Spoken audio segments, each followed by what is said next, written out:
Everyone knows that by many measures, Africa is the poorest continent in the world.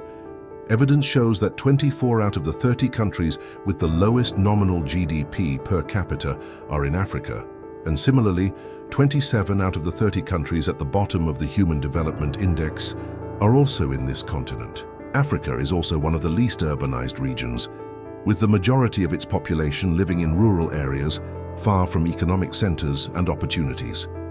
In 2002, only 43% of Africa's population lived in cities compared to 53% in Asia, 74% in Europe, and over 80% in Latin America and North America.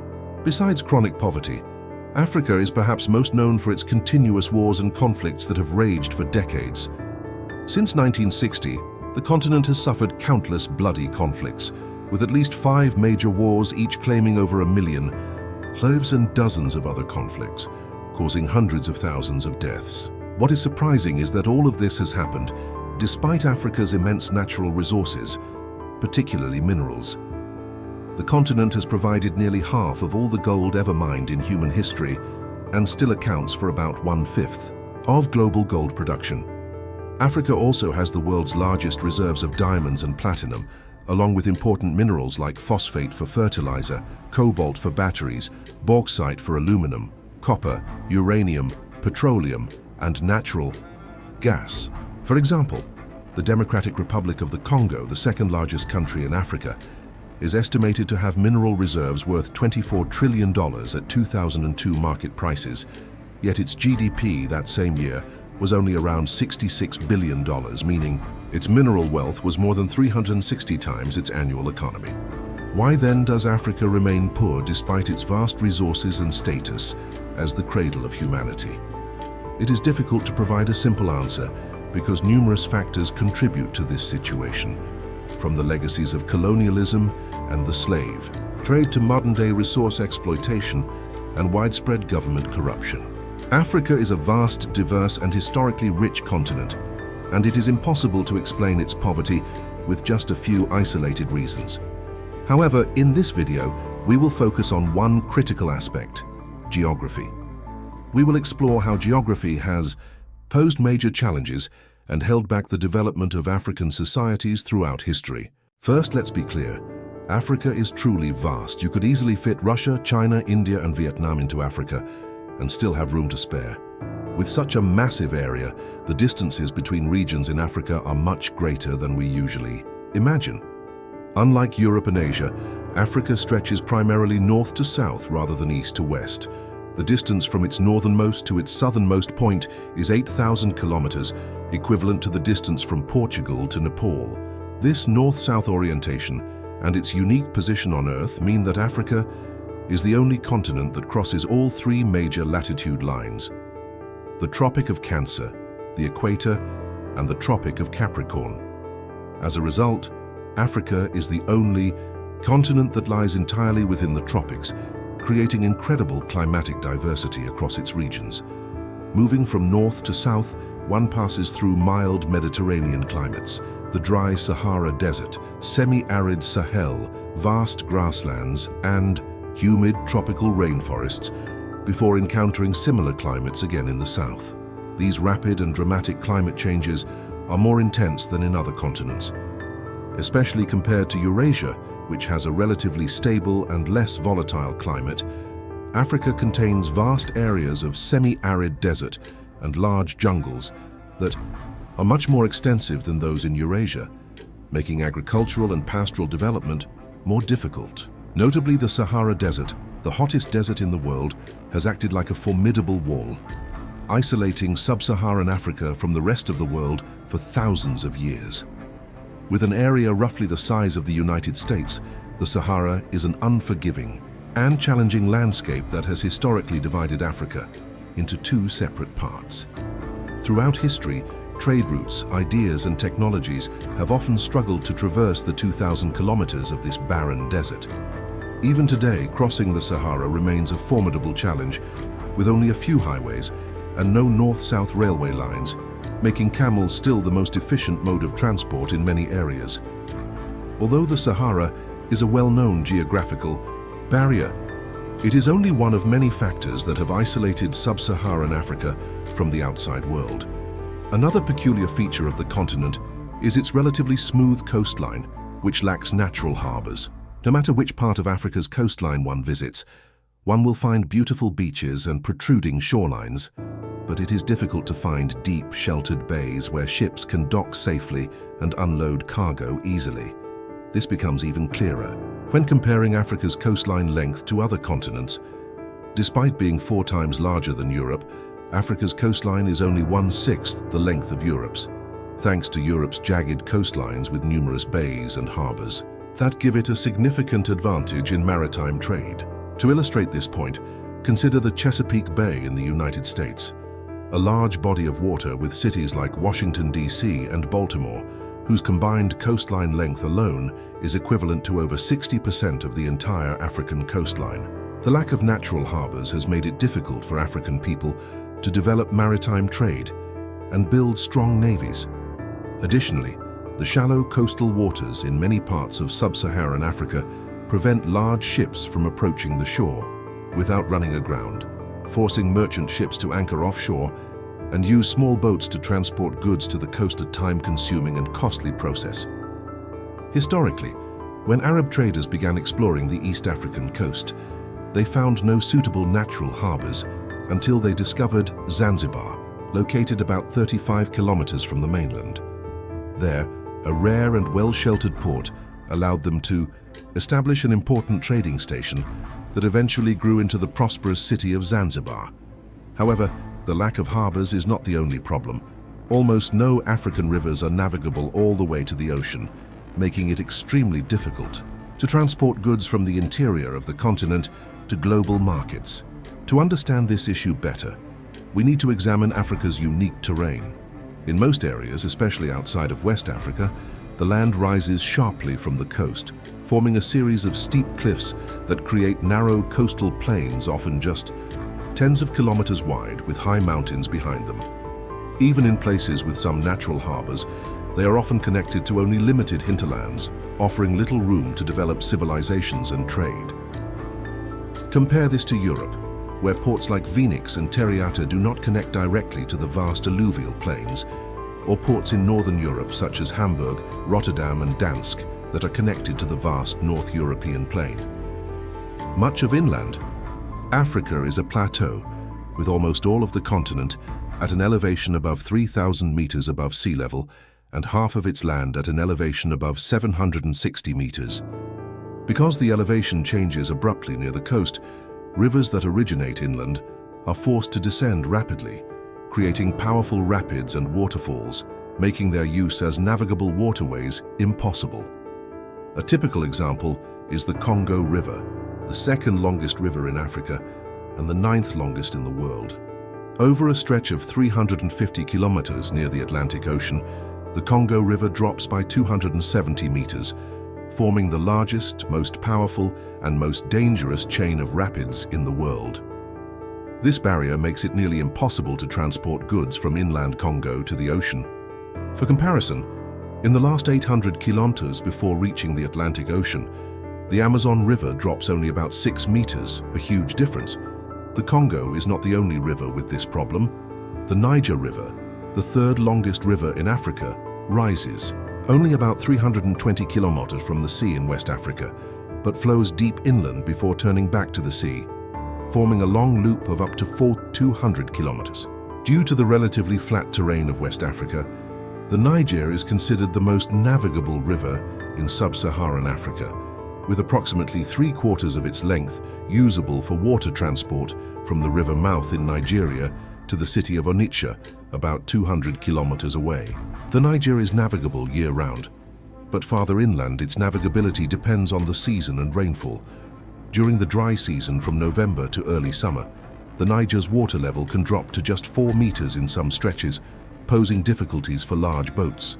In fact, large-scale use of the Niger River for water transport is mainly limited to Nigeria and only seasonally viable in areas not more than 200 kilometers from the coast. The Niger is regarded as the best river for water transport in sub-Saharan Africa. While other rivers face similar problems with rapids and waterfalls near the coast, that prevent connections between the interior and the ocean. Thus, no river in sub-Saharan Africa is navigable to the sea year-round. This is a major obstacle to economic development and international trade in this region. To highlight this difference, consider the river systems of Asia and the Americas. In Europe, rivers like the Rhine and the Danube are navigable year-round, even for thousands of kilometers into the interior. In China, the Yangtze River is also navigable from the sea deep inland. In North America, the vast Mississippi River system connects easily to the ocean through the port of New Orleans. Meanwhile, sub-Saharan Africa lacks this geographic advantage. The Nile River is the only exception, but even this river cannot be navigated far beyond Khartoum, Sudan, due to rapids. This only allows people in the area north of Khartoum to take advantage of the Nile and contributed to the formation of ancient Egyptian civilization. It is unfortunate that many sections of rivers in Africa are actually very easy to navigate. But since no river connects directly to the sea, African traders have historically had to unload goods from boats, transport them overland, and then load them again onto boats to reach navigable segments. This is a time-consuming and costly process compared to traders in Europe, Asia, and the Americas, who could ship goods by river directly to the sea. For centuries, African traders faced a significant disadvantage in terms of transportation costs and the ability to accumulate capital. The combination of challenging terrain, the lack of natural harbors and rivers that do not lead to the sea, made sub-Saharan Africa one of the most isolated and difficult regions for economic development and trade. For these reasons, the peoples and civilizations in Africa without navigable rivers or natural ports rarely became maritime powers compared to civilizations in Europe, Asia, and the Americas, which enjoyed more favorable geographical conditions. This is evident in the fact that many islands around Africa, such as Madagascar, were initially settled by non-African peoples instead of being colonized by Africans from the mainland. For example, Madagascar was first settled by Austronesian peoples from Indonesia in the 6th century CE, which is why the Malagasy language belongs to the Austronesian language family and is closely related to the Malayo-Polynesian language of Borneo, despite being over 7,000 kilometers away. Not only Madagascar, but also many other islands around Africa were discovered and colonized by Europeans during the Age of Exploration, including Madeira, Cape Verde, São Tomé, and Príncipe Mauritius and Réunion. Additionally, most of Africa lies within the tropics, creating ideal conditions for the spread of tropical diseases, which negatively impacted the health and productivity of its people. Many deadly tropical diseases, such as malaria, dengue fever, yellow fever, and sleeping sickness, are believed to have originated in sub-Saharan Africa. Malaria, in particular, has been devastating, estimated to have claimed the lives of 1 in 20 people who have ever lived on Earth. Today, approximately 600,000 people die from malaria each year, with 90% of deaths occurring in sub-Saharan Africa. Tragically, despite the fact that many regions in sub-Saharan Africa have high enough elevations to prevent rivers from flowing to the sea, the rugged terrain also makes land transportation difficult, and the tropical climate provides a breeding ground for mosquitoes and infectious diseases.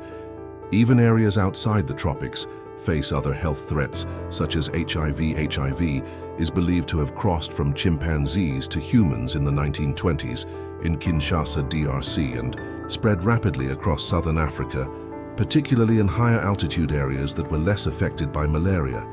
In Eswatini, Lesotho, Botswana, and Zimbabwe, more than 20% of the population is infected with HIV, and in South Africa, Namibia, Mozambique, and Zambia the rate exceeds 10%.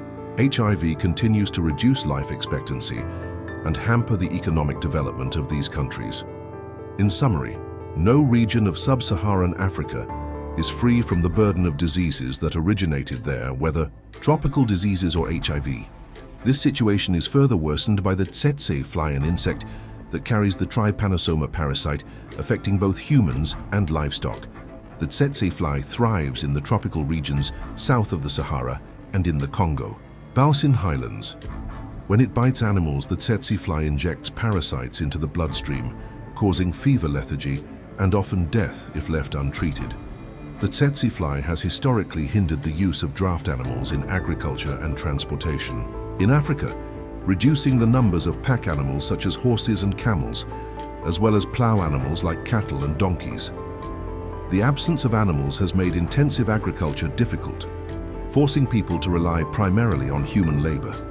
Without animals, to support transportation and navigable rivers, many African societies had to rely on less efficient means of carrying goods on their heads or backs, a process that is much more time-consuming and costly than using animals or boats. A 2017 study by the University of Edinburgh and the University of Hong Kong concluded that the prevalence of the tsetse fly has weakened the development of institutions and complex trade relationships in Africa.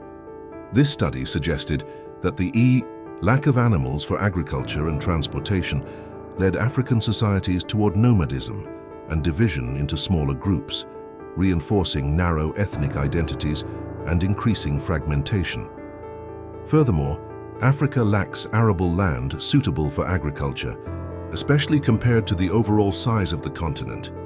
The total amount of arable land in sub-Saharan Africa is comparable to that of the United States, but it is fragmented and isolated rather than forming vast contiguous areas like those found in North America, Europe, and South America. Eurasia has extensive stretches of continuous arable land in Europe, Russia, India, and China, while South America has vast farmlands in the Rio de la Plata region, and North America boasts fertile fields in the Mississippi Basin. Not only is African farmland fragmented and discontinuous, but much of it also lies within regions infested by the tsetse fly, limiting the use of animals for agriculture and transport. Moreover, there are no major rivers from these regions that flow directly to the sea, making it extremely difficult to transport agricultural products to global markets. Even domestic trade by river faces many obstacles. All these factors, from the lack of natural harbors and navigable rivers to rugged terrain, tropical diseases, and limited farmland, have made the cost of transporting goods into and out of Africa the highest in the world. Because of these high transportation costs, African exports often consist of high-value products relative to their size and weight, such as minerals, gold, diamonds, platinum, ivory, and slaves. While these goods bring immediate profits, they have long-term negative economic consequences for the continent. Another result of these geographical disadvantages is cultural and linguistic fragmentation. Due to its diverse terrain and climate, Africa is home to countless cultures, languages, and ethnic identities. In Europe, where there are many ports, rivers, and vast plains, most nations use Indo-European languages, with three main language branches being Latin, Germanic, and Slavic. In contrast, Africa has at least 7 major language families and between 1,250 and 2,100 languages spoken across the continent, with some estimates reaching as high as 3,000. Outside of Papua New Guinea, sub-Saharan Africa is the most linguistically diverse region in the world. By comparison, Europe has only about 250 native languages. Nigeria alone has over 500 languages, more than double the number in all of Europe. This linguistic diversity has made communication and the development of a common identity between African communities difficult and has limited the formation of large, complex empires.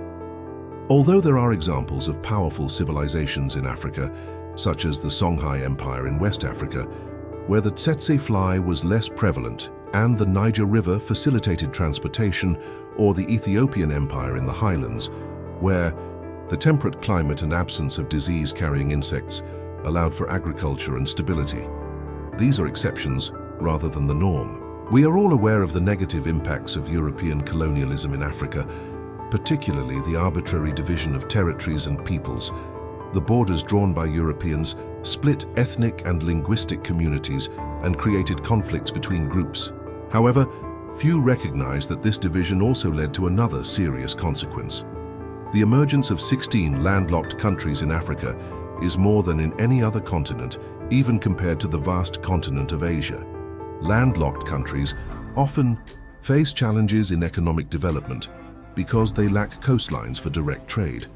However, landlocked countries in Africa are at an even greater disadvantage as they have no natural waterways connecting them to the outside world. In Europe, most landlocked countries like Switzerland, Austria, Slovakia, and Hungary have large rivers such as the Rhine and Danube that help them access the sea easily. Even North Macedonia and Kosovo, the only landlocked countries in Europe, without major rivers, are still closer to the sea than most landlocked countries in Africa. Conversely, no landlocked country in Africa has natural waterways connecting to the ocean, meaning all their trade must rely on roads or air routes, which are more costly and less efficient. Unfortunately, Africa's road transport infrastructure is also very poor, and the rail networks left from the colonial era are often degraded and not maintained. Africa's rail map today clearly shows the geographic barriers to trade. Many landlocked countries like Niger, Chad, the Central African Republic, and Burundi have no railways connecting them to the sea, while others like Mali, Mauritania, the Republic of the Congo, and the DRC have large areas hundreds of kilometers away from the nearest rail line. Many countries also depend heavily on a single railway line that passes through a neighboring country. For example, Ethiopia, the most populous landlocked country in the world, has only one railway line that passes through Djibouti to the sea. Moreover, most African countries are not connected to each other by rail, and there is no unified railway system across the continent. Most railways built during the colonial era were designed primarily for resource extraction rather than local, economic development. The densest rail network in Africa is in South Africa, which helps explain its significant influence and relatively developed economy. Even though South Africa has no navigable river to the sea, it has a railway network that connects with neighboring countries like Namibia, Lesotho, Eswatini, Botswana, Zimbabwe, Zambia, and the DRC, allowing it to import and export goods through South African ports.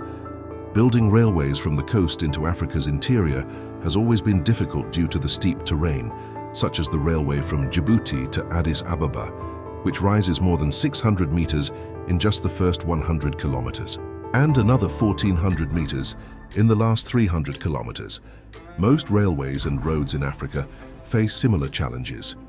In summary, sub-Saharan African countries face more barriers to international trade and economic development than any other continent, and these barriers have collectively held back Africa's development throughout its history. From this perspective, the widespread poverty in Africa is not surprising. Perhaps no country has been as heavily affected by both geography and history as the Democratic Republic of Congo, which, simply put, should not exist. Its existence is a legacy of the brutal Belgian colonial regime that plundered resources and massacred people for nearly a century. The Democratic Republic of the Congo is the second largest country in Africa, with a population of approximately 100 million people. It is larger than France, Spain, and Germany combined, and it has the second largest rainforest in the world. It is home to more than 200 different ethnic groups, speaking hundreds of languages. However, this is just the beginning of the challenges faced by the DRC. In 2022, the DRC ranked 180th out of 193 countries in the Human Development Index, making it one of the lowest in the world. In 2022, the DRC's GDP per capita was only $702 per year, one of the lowest in the world, and just 5% of the global average. Ironically, the DRC is one of the richest countries in the world in terms of natural resources, with vast deposits of cobalt, copper, gold, diamonds, and lithium estimated to be worth $24 trillion in 2023. The poverty in the DRC has roots in colonialism and the slave trade, but geography also plays a crucial role. European mapmakers left the DRC with extremely challenging terrain that hinders economic development and trade. First of all, the DRC is nearly landlocked, with only a narrow strip of land at the mouth of the Congo River.